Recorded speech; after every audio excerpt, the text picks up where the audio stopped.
عزیزو، السلام علیکم ورحمۃ اللہ وبرکاتہ۔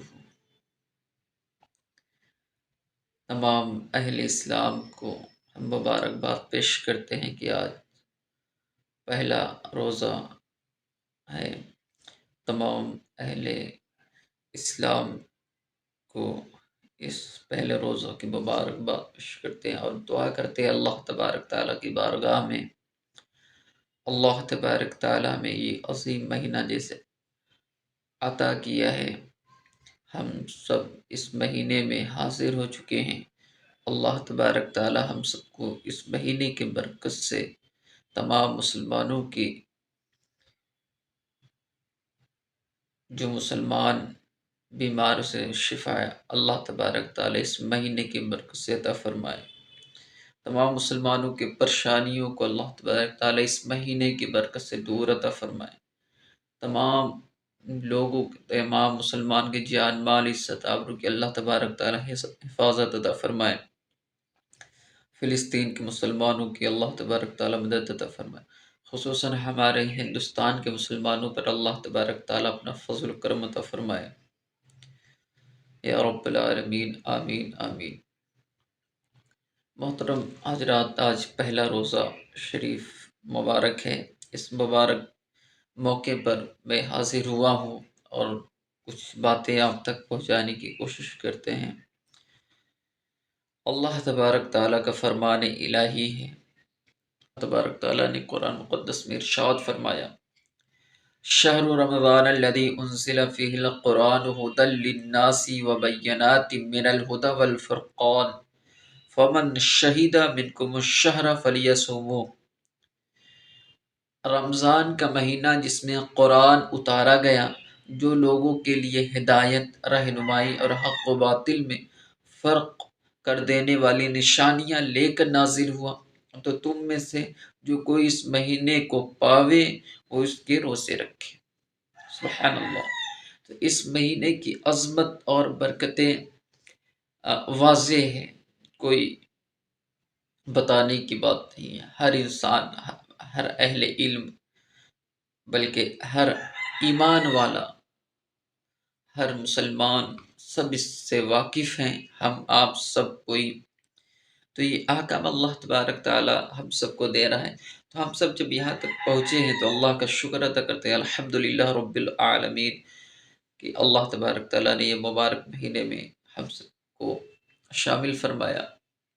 اب ہمارے لیے، آپ کے لیے یہ بڑی خوش نصیبی کی بات ہے، اس مہینے میں حاضر ہو چکے ہیں۔ اس مہینے میں جتنی نیکیاں کما سکتے ہیں کمائیں، کوشش کریں۔ اللہ تبارک تعالیٰ نے جو احکام بیان کیا ہے اس احکام پر عمل کرنے کی کوشش کریں۔ رمضان شریف، رمضان کے معنی ہے جلا دینے والا۔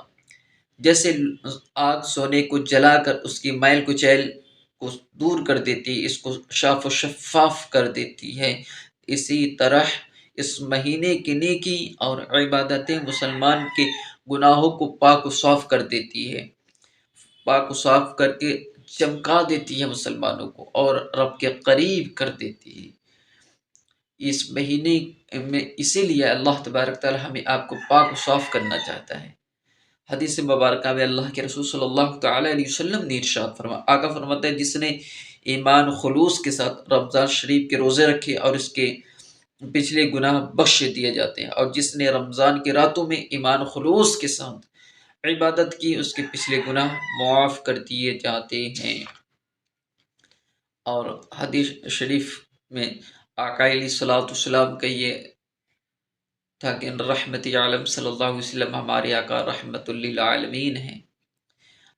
تو رمضان شریف کا جب مہینہ آتا تو آقا کی رحمتیں اور بڑھ جاتی تھی، کرم اور بڑھ جاتا تھا۔ حدیث مبارکہ میں، مشکوٰۃ شریف کی حدیث مبارکہ ہے، جب رمضان شریف کا مہینہ شروع ہوتا تو رحمت عالم صلی اللہ علیہ وسلم قیدیوں کو چھوڑ دیا کرتے تھے اور ہر مانگنے والے کو زیادہ دیا کرتے تھے، یعنی صرافہ رحمت، پیکر رحمت کی کرم اور بڑھ جاتا تھا رمضان شریف کے مہینے میں۔ تو یہ مہینہ ہمیں آپ کو اس مہینے میں یہ کوشش کرنی ہے کہ ہم آپ اس مہینے سے پورا فائدہ اٹھائیں، کیونکہ ہمارے آپ کے لیے یہ ضروری ہے کہ ہم آپ کے لیے یہ جو مہینہ آیا ہے اس سے پورا فائدہ حاصل کریں اور اپنے تمام پچھلے گناہوں پر ندامت حاصل کریں اور ہم آپ پاک و صاف ہو جائیں، تاکہ ہمیں آپ کے لیے اللہ تبارک تعالیٰ کے رحمتوں کا نزول ہو۔ آخر بات میں عرض کر دوں، اللہ تبارک تعالیٰ ہم قرآن کریم کا احترام کرتے ہیں کیونکہ یہ اس لیے کہ یہ اللہ کا کلام ہے، بے شک کوئی شک نہیں۔ مسجد کا احترام کرتے ہیں اس لیے یہ اللہ کا گھر ہے، اس میں بھی کوئی شک نہیں۔ بس اسی طرح ہمیں رمضان شریف کے مہینہ کا بھی احترام کرنا چاہیے کہ یہ اللہ کا مہینہ ہے۔ بس اس کے احترام کا اعلیٰ اور بہترین طریقہ تو یہی ہے کہ اس کا ہر لمحات خدا کی یاد اور اس کی عبادت میں گزاریں۔ پورا مہینہ تراویح روزے کی پابندی کی جائے۔ اگر کوئی کسی مجبوری کی وجہ سے روزہ نہیں رکھ سکتا تو اس کو کم از کم احترام رمضان شریف کے مہینے کا خیال رکھنا چاہیے کہ وہ عام لوگوں کے سامنے نہ کھائے نہ پیے اور اپنے روزے ہونے کا پتہ نہ چلنے دے۔ یہی وجہ ہے کہ شریعت مطہرہ نے حیض و نفاس والی عورت پر بھی کھلا کھانے پینے کی پابندی لگائی ہے، حالانکہ اس کی روزہ قضا کرنے کی شرعی اجازت ہے اور ناپاکی کی حالت میں روزہ رکھنے کی ممانعت ہے، لیکن احترام رمضان شریف کی پابندی بھی موجود ہے۔ حتیٰ کہ روزے دار کسی عورت کو روزہ تھی اور حیض شروع ہو گیا تو اسے باقی دن بغیر کھائے پیے گزارنا پڑے گا، جبکہ اس دن کا روزہ قضا کرنا ہوگا۔ اب روزہ تو باقی نہ رہا لیکن احترام ضروری ہے۔ وہ لوگ کس قدر بے شرم ہیں بلا عذر شرعی جو کھاتے پیتے رہتے ہیں اور انہیں منع کیا جاتا ہے تو کہتے نہایت دلیری سے کہتے ہیں کہ جواب دیتے ہیں کہ جب خدا ہی کا ڈر نہیں تو بندوں سے کیا ڈرنا۔ حالانکہ احترام رمضان شریف کا مطلب کیا ہے؟